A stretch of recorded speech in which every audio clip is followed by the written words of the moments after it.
It is essential with the Gloria 505T that daily and weekly checks are required for safety and efficiency. One of the basic checks is on the Lumark 80-degree flat fan nozzle. This has to be checked for damages to avoid an interrupted flat fan and spitting, which will give an uneven application of insecticides. You have to conduct regular checks to the secondary filter, especially with wettable powders. Also check the condition of the brass lance, making sure that there are no splits or cracks. Where the lance meets the trigger housing, check the seal for leaking of products.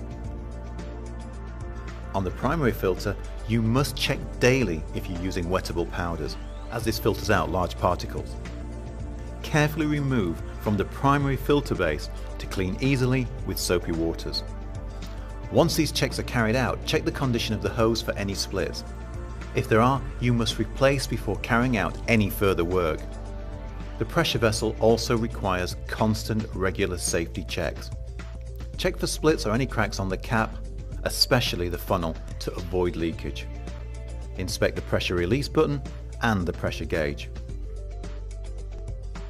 Moving on to the pump mechanism, which is used to pressurize the vessel. Check the seals for any leakage of air.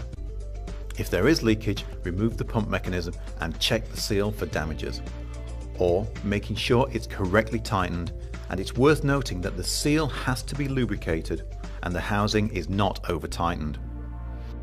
After carrying out these checks in the vessel and it still isn't pressurizing, inspect the O-ring for wear in the pump assembly. And if it still doesn't need replacing, the problem is more likely to be at this end. This allows air to be pressurized into the tank but will not allow it to escape. Take the nut off and there is a small seal on a brass holder that will need to be replaced. It's a very simple procedure and that should cure the problem.